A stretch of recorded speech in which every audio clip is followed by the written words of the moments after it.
I can say to my new Samsung Galaxy S25 Ultra, hey, find a keto-friendly restaurant nearby and text it to Beth and Steve. And it does, without me lifting a finger. So I can get in more squats anywhere I can. 1, 2, 3. Will that be cash or credit? Credit. 4. Galaxy S25 Ultra, the AI companion that does the heavy lifting so you can do you. Get yours at Samsung.com. Compatible with select apps. Requires Google Gemini account. Results may vary based on input. Check responses for accuracy. Get ready for Netflix's gripping new medical drama, Pulse. Set in a cutting-edge Miami trauma center, third-year resident Dr. Danny Sims is unexpectedly thrust into a promotion when beloved chief resident Dr. Xander Phillips gets suspended. Then, with the emotional and physical stakes at their highest, a storm will push the hospital and its residents to their limits. Witness how life can change in a heartbeat when you're operating under pressure. Watch Pulse April 3rd, only on Netflix. At T-Mobile, our critical mission is providing unparalleled 5G coverage for when connectivity is mission critical.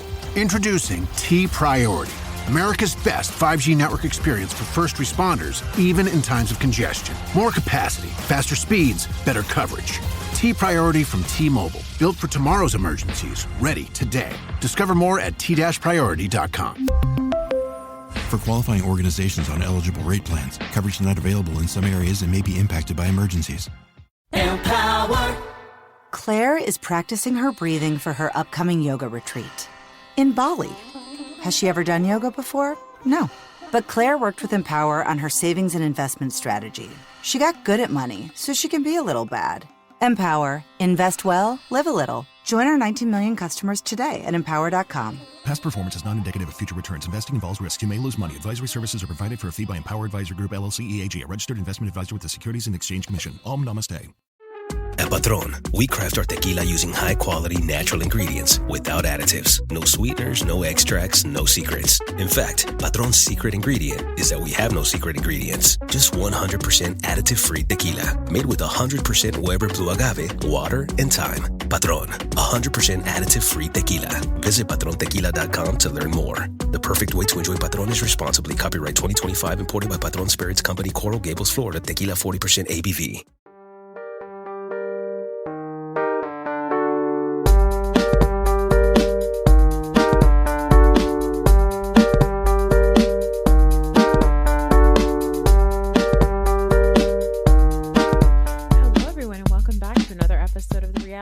As always, it's Noor, and I'm all by myself today. And for the Patreon listeners, I don't usually do video if I'm by myself, but I said, let's put my face out there. I made an Instagram reel with my face on it. Okay. So I'm going to go ahead and record myself, as in my face, and put it on Patreon, as I talk to myself about Bravo stuff. So here's the thing. Going to be a really mini episode. I was on Bitches Better with Raven. We ranted and ravened about Beverly Hills, mostly Atlanta, Summer House. And then I was also on YouTube Live with Tom Hamlet of Dumpster Dive. And that I think that's going to go up maybe on Saturday. Like he'll do the YouTube Lives and then he'll post it online. So it's going to be on. So you guys can check it out there. So today I am going to talk about Summer House and Atlanta and Beverly Hills. But if you really want to hear me get into it with another human being instead of just like screaming about things to myself, go check out Raven's podcast and obviously go on Dumpster Dive. Okay.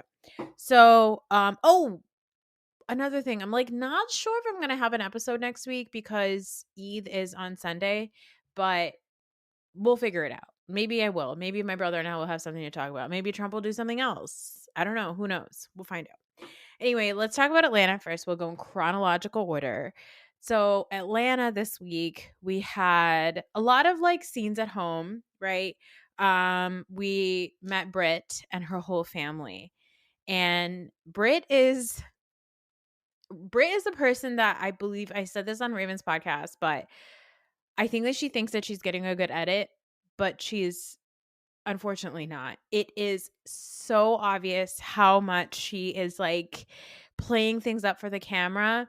Like this whole conversation, she has this scene at home and she has a caterer come, but then she's like serving them food in paper plates. And then like even this little kid that's like at the table is like, this food is too fancy. She's like lobster tail. this is too fancy. Like, even a child knows that this is like out of the norm of what we do.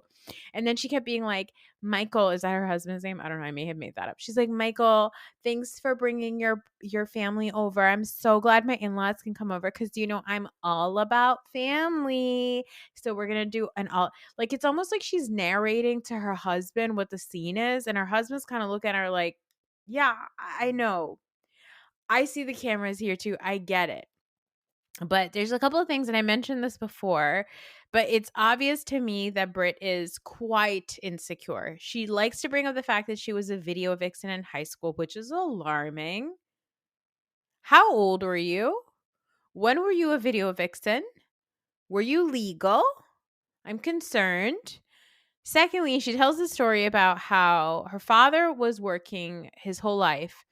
And then he got basically screwed over with his insurance company. He had like a life insurance policy, but his mom couldn't get it because her father was out of a job at the time that happened, right? And we all know, that insurance is a racket. It's fraud. It screws people over all the time. The insurance industry is shit, blah, blah, blah, all this stuff. So she says that she decided to make an insurance company of her own because she didn't ever want to be in that position. Wait, so you saw that insurance companies are a racket, and then you were like, let me get on the racket. I don't know, maybe I'm being a bitch, but then she did this. So she started doing insurance on her own because she was like, I don't ever want to be in that position myself. Okay, so you're on your own boss. You're your own boss. Great. But then are you doing that? Are you putting other people in that position? You know what I mean? I'm not sure. And then she's like, I'm all about family. I'm all about family. I'm all about family. I have two sisters who don't speak to me because I cut them out of the family business. I'm obsessed. This type of delulu-ness, like that is so good to me. Like that's a great person to watch on TV. A person who goes in with the confidence of 1,000 suns, believing that they are going to be untouchable, beloved, because they're hot and sexy and cute. But they are nothing of the sort. I mean, she is hot. She's sexy. She is cute. But she's also absolutely delusional. She has no idea what the fuck she's talking about. And it's amazing because she really thinks that she's playing like a great game in this. And then she also wants to have like a wedding ceremony. She wants to have a wedding. Angela Oakley wants to have a vow renewal, which is like, the nail on the coffin on the end of these marriages, which like, if that's going to happen, let's keep them on camera because they're both delusional and they're both crazy. Kelly has a scene with Portia where she really tries to play down the fact that she was talking so much shit about Portia. And now the internet is confused because they're like, why is Portia believing Kelly and not taking Shamia's side? And I would just like to remind the internet that Portia is one of the dumbest people on Housewives. Okay. 265 days, Underground Railroad. Like she's not her best and brightest. Okay. Portia is a child that was left behind. Okay. So the fact that Portia is somehow falling into this whole thing where even she gets to the point where she's talking to her mom and she's like, oh yeah, Shamia, told Kelly to confront me in the middle of the party and da-da-da and all that stuff. Like, I'm like, you are so dumb. In the words of Nene, shut up. You are so stupid. That is so stupid. Okay. We have this Balmain party, and I always thought, what did they keep calling it? Balmain.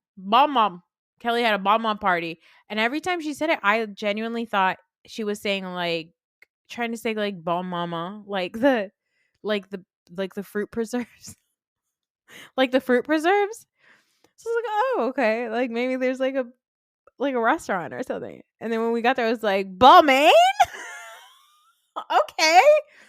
I didn't know Balmain did events like that. I just thought Balmain was like fancy. Like it's like kind of like say I don't know. Maybe I think Balmain is fancier than it is, but it's like being like, oh yeah, I'm doing an event at the Louis Vuitton store, and maybe it's not the same level as Louis Vuitton. Again, I don't know. I'm too poor to know these things. Okay, currently I'm wearing a sweater set from Old Navy. okay, that is really comfortable. But if I wear it for too long because it's ribbed, my skin starts to itch because it creates indents on my body because I probably have undiagnosed lipedema. Anyway, there's a party here, and it just felt weird to me. It was like a party at a mall. It was like a mommy and me event, and I was like, does Balmain have mommy and me things? Can you get a mommy and me outfit at you know what? Let me Google this right now. Okay, this is live Googling Balmain fashion. Like, I want to know, what do we have? Like, what can you buy at the Balmain store? I don't understand. Is it okay? It's like t-shirts and jeans. Like, looks like very fancy. By the way, this is like my first understanding. Oh, they have a kids line. Okay, so they do have children's clothes. They have 1 to 9-month-old clothing. Okay, so it's like a very fancy H&M. That's what it looks like. All right. I mean, we're looking $250 for kids joggers. Are you okay? Okay. So I understand why Kelly wanted to have it. Now I didn't know. I didn't know what they were selling at the store, but essentially it's just fancy H&M.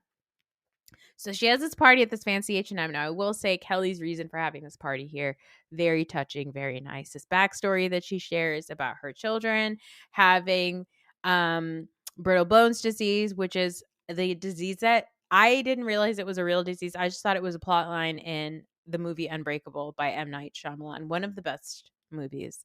But it was truly a heartbreaking story, and she like tells this moving story, and it's really nice and all this stuff, and like they're raising money for her kids and or like for this foundation. She tells this story about like almost having her kids taken away, and it's like really moving. It's just so classic Atlanta. Like, this is the old Atlanta that I miss, where you have this like moving story while there is a fight happening at a mall about LaToya Jackson's nose versus what, Flavor Flav's hair. I'm not sure what that was, but Shamia and Angela are fighting. And it's fun. It's fun for me to watch. And it's just so funny to me that Kenya's like, Shamia, we don't talk about people's noses. Meanwhile, we know like Kenya's going to get kicked off the show for slut shaming Britney. And I just think that's a delight. Drew has a scene where she invites Cynthia, Kenya, and Angela over to watch her sing and like have champagne.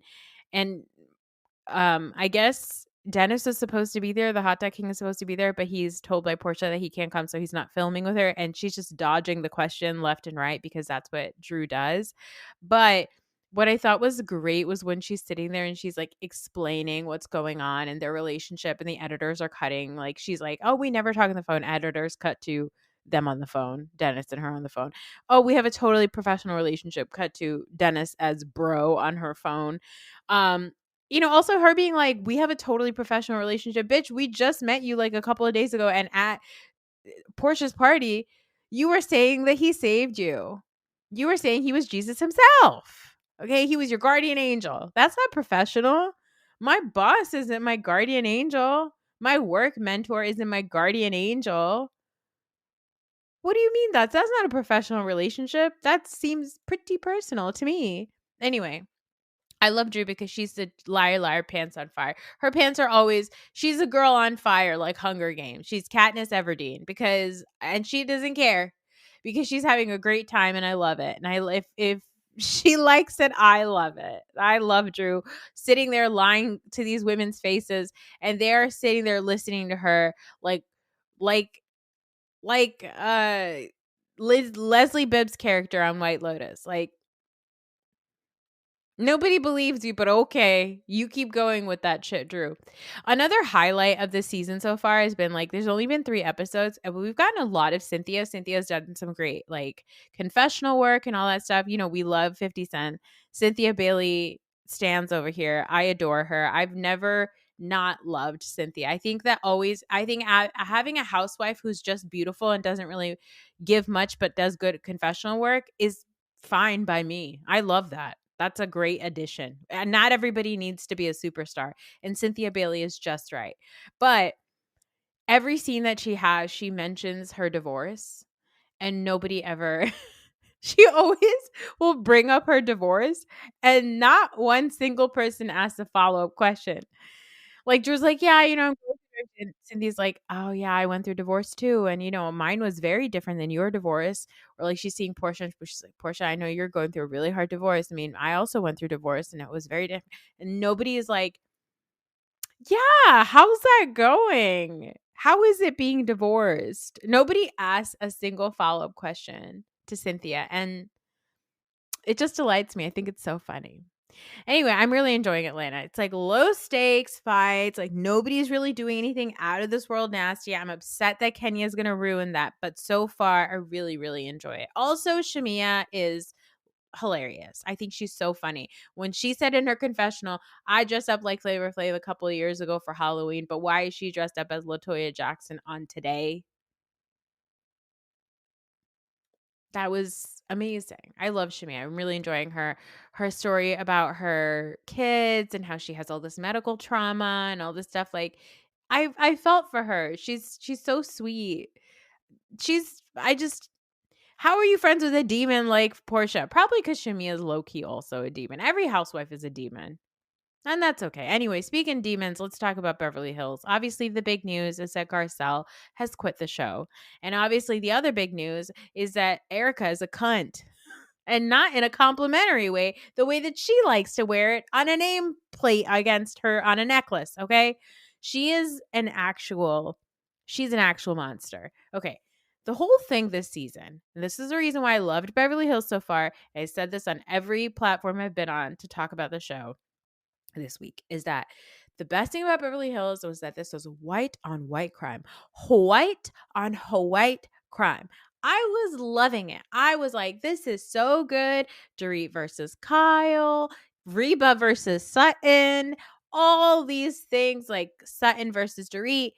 And I just love the fact that Bose and Garcelle get to be on the sidelines watching this shit go down. They think it's so funny, right? I really enjoy that. Somehow, we get to the end of the season. I watched the finale.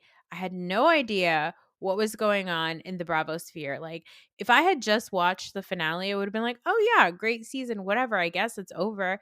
But then to find out that, like, Erica was on Watch What Happens Live with Bose being real weird and real shady and all that shit. I was like, what the fuck happened at the reunion? And here is my guess about what happened at the reunion. Ladies, if you're brown or you're black, there's a lesson to us. We do not need to fight these white women's battles. We don't. I think what happened is that they're going to rake Garcelle over the coals because she defended Sutton and she said all the things that Sutton always wants to say to these women. But somehow, for some reason, Sutton gets real shy sometimes and real weird about it. And I think that ultimately Sutton's not going to defend her. And I think Garcelle's going to be over it. Like, for Erica to be like, what has Garcelle ever brought to the show? You don't have to be the most interesting housewife in the world. Like, okay, our friend of the podcast and also wonderful podcaster herself and also very insightful TikToker and Instagrammer and comedian, Sel of Who Asked Zell or Who Asked Me podcast. She said that there is a like what did she call it? She called it like a scandavolification of Bravo, right? Everything needs to be scandalized. It's like ever since Jen Shah got arrested or Erica's Crip Creeper husband did God knows what, and she got pulled into all that shit, and Tom Sandoval did whatever. There's this need on Bravo for everything to be like these over the top things. And of course, like our first experience of that was like Teresa going to jail, but even that was not to this level. Like it was like, okay, this is like one Housewives franchise that is having this experience. The next time we got something like that on Housewives was like Luann getting arrested. And let's be for real, Luann getting arrested was not like it was bad, but it wasn't as juicy and scandalous. It was mostly camp and kind of funny, you know? Like that's what that was. But all this other stuff, this like dark other stuff that's happening on Bravo, the Jen Shah stuff, the Erica Jane stuff, like that stuff is new. And it has changed people's expectations of these TV shows. And it's also changed for some reason some of these women's perception of how important they are to the show. Erica keeps saying, I brought so much to the show. I got divorced on a show. Girl, we don't know anything about you. We've never met a single one of your friends. All of the people that we know that are associated with Erica Girardi, Jane Shahoy are paid employees. And we don't see some of those paid employees anymore because she blackmailed one of them who made costumes for her and accused them of stealing $1 million. She's a terrorist, Erica Jane, okay? And so for her to sit there and be like, you need to be more interesting than just renovating your house. Garcelle, you don't have to be interesting. My thing is like, you don't have to be interesting. You just need to know how to communicate with these people. You just need to know how to produce a TV show. And for the longest time, we tolerated Rinna because Rinna didn't have a lot going on. She had rats in her house and a wig on her head and a husband that was never around, okay? But we didn't need to know more about what was going on with Rinna because Rinna just showed up and she produced. I don't need every single housewife to have some bombastic storyline. I just need them to actually talk about real shit when they're with each other. So the fact that Garcelle doesn't have like insanity happening in her life just means that she lives a normal life. And that when she comes to film a reality TV show with these kooky personalities that frankly she's being forced to be friends with, that she can show up and do her fucking job, which she does. Because without Garcelle, these bitches are just sitting around looking at each other. And Bose is obviously going to get put in this position where she's going to end up having to be the producer's pawn. She's going to have to sit there and say all the things that these women don't want to actually say out loud. It's so fucking annoying that that's going to happen to Bose. But all this to say that the entire season had to do with Sutton, Dorit, and Kyle. It had nothing to do with Garcelle. What do they do to Garcelle at this reunion that literally makes this woman want to quit? I don't know. All signs point to Sutton doing something terrible because I don't trust her. Sutton, this entire finale episode, she's a toddler. She's an actual fucking toddler. She shows up, she does nasty things, people call her out on it, they keep calling her out on it, and then she wants to be forgiven, and then she wants everybody to move on. And that's not what happened to her, and she got really upset. And then she gets upset, and then she's like, I just want everybody to treat me normally. But then when everybody is treating her normally, she's like, can everybody just leave me alone? She's just such a dork. Like, ultimately, the problem with Sutton is this. Sutton came on this show as Lisa Rinna's friend. Lisa Rinna brought Sutton onto the show as her crazy rich ass friend. Like, she was like, Sutton is rich, right? And Sutton did not get pulled into the main crew. She got relegated to Garcelle and Crystal. And that's where she has stayed. And because she has always stayed there, Sutton has always felt out of place on the show. That's why she's like, these women have henpecked me. They are bullies to me. They're not nice to me. They want to drag me down, all this stuff. That's why Sutton says stuff like, they're just jealous of the life that I have. Their life is falling apart and they look at my life and it's so good. Sorry that my wallet is bigger than yours. Sorry that my divorce is easier than yours. Sorry. She says all that shit and she's saying it because she thinks that that's the reason why these women don't want to be her friend. But really the reason why a lot of women don't want to be your friend, Sutton, is because you are deeply unlikable. Because you function like a toddler. You act so weird. You just do such weird stuff. You're a strange human being, Sutton. That's why nobody really wants to be your friend. That's all it is. After seeing this finale, if at some point at this reunion, Kyle is going to be like getting mad at Garcelle for saying Garcelle says to Kyle, Sutton cares about your opinion a lot. Sutton wants you to back her up. And Kyle's takeaway is, why is everybody mad at me? Nobody's mad at you. Sutton's mad at you, but you need to take that up with Sutton. Don't yell at Garcelle. She's not the one that did anything.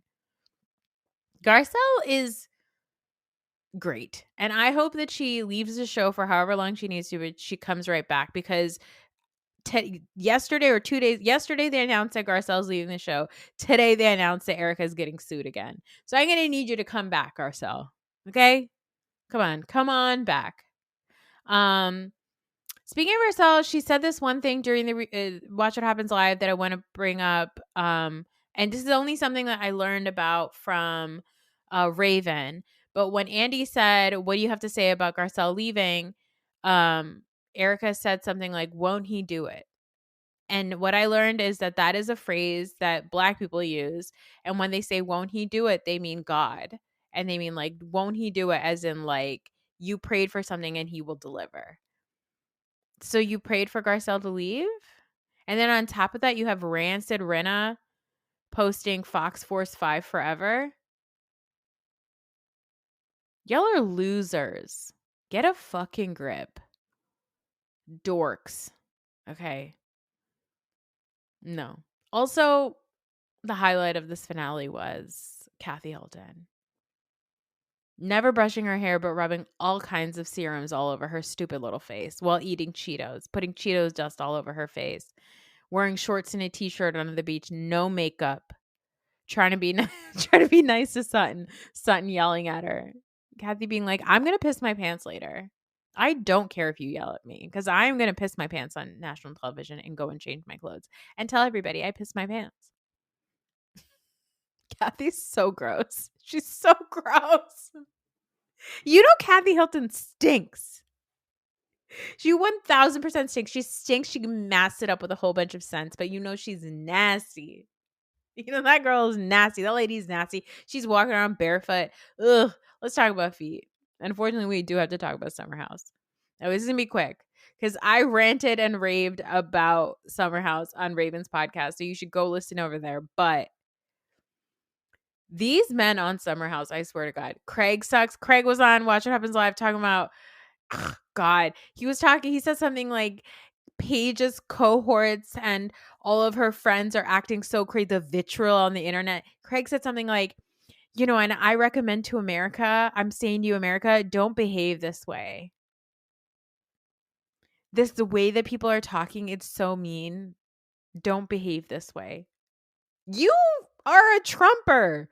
You're a MAGA red pill alpha bro Trumper. You're going to talk about, we shouldn't be talking to people in mean ways on the internet. Bro, you voted for Trump. Shut the fuck up.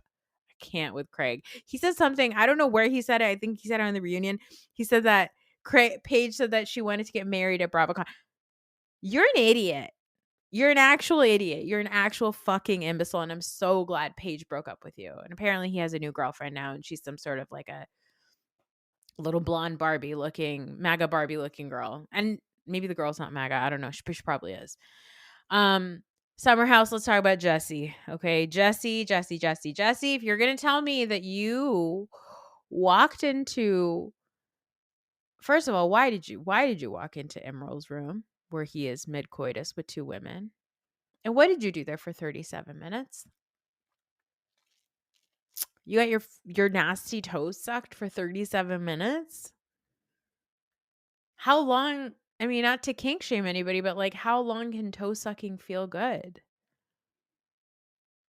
He lied. You were going to tell me that you went into that room and you were in their company for 37 minutes while this man is mid-coitus with two women and all you did was stand there and get your toes sucked. What did you do the rest of the time? Play Wordle? I don't think so. I think your toes were doing other stuff. I said this on Tom Hamlet's podcast on Dumpster Dive, but I think that maybe he was using his toes for something else. I think the toes were sucked into some place and they may not have been somebody's mouth. And I hope that girl gets an STI test because that's alarming. Those toes are nasty. Also, Jesse, for you to be like talking to Sierra and be like, why don't you be friends with West again? Also, do you want to fuck? What is wrong with you? What is wrong with these men? People are on the internet dogging on Emerald because they're like, all he does is have sex. I'm like, yeah, all these guys that's what they want. They want to come on reality TV shows and they want to get as much pussy as possible. And at least Emerald is being honest about it. He's not pretending to be a good guy like West or Jesse. Jesse sucks and West sucks even more. West having a tantrum to Amanda being like, This podcast is supported by Progressive, a leader in RV insurance. RVs are for sharing adventures with family, friends, and even your pets. So if you bring your cats and dogs along for the ride, you'll want Progressive RV Insurance. They protect your cats and dogs like family by offering up to $1,000 in optional coverage for vet bills in case of an RV accident, making it a great companion for the responsible pet owner who loves to travel. See Progressive's other benefits and more when you quote RV Insurance at Progressive.com today. Progressive Casualty Insurance Company and Affiliates. Pet injury is an additional coverage and subject to policy terms. Este episodio es presentado por Honda. Descubra la nueva Honda Passport Trail Sport todoterreno. La Passport más todoterreno que Honda haya imaginado jamás. Esta Passport cuenta con mayor altura al suelo, barras de techo en todas sus versiones y neumáticas especialmente diseñados para cualquier terreno. Además, disfruta todos tus viajes con el control de clima de 3 zonas, techo panorámico y opciones como asientos delanteros con calefacción y ventilación. Conoce más en honda.com/passport. I'm being so polite to her. Why isn't she being nice to me? I was so polite to her. And now she's telling my friend that she hates me. Yeah. It's first of all this should just happen. And secondly, so what you were polite? You're being polite now after being a dick. Your access to a person is revoked once you are an asshole to them. And you saying sorry does not give you access back. Period.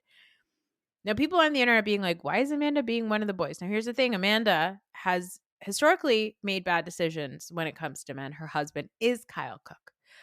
But I will say this, that I think that Amanda is having these conversations with West about Sierra just to take the data back. And also, I think Amanda is egging the Sierra and Jesse thing on just to piss West off. I think Jesse's dumb enough to fall for it, and West is dumb enough to fall for it. They're such dorks. I hate them. Speaking of dorks, Carl and Lil. Match made in heaven. What a loser. Sitting there talking about, oh, she got pregnant. She conceived a baby in the bed that we used to share. How do you know that? Why do you know that? Why are you talking to this girl that you just met for the first time? And why don't you go practice your breakdancing and your close hand magic, you fucking weirdos, you dweebs, with your Jesus sandals on? No disrespect. I love a sandal in the summertime, but not these two. I don't like it. Anyway, Carl's a loser. Wes is a loser. Jesse's a loser. Greg's a loser. They're all losers. Okay.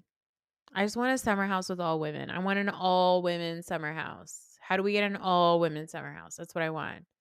I don't care if they spend the entire summer just doing skincare, laying in bed, and talking shit.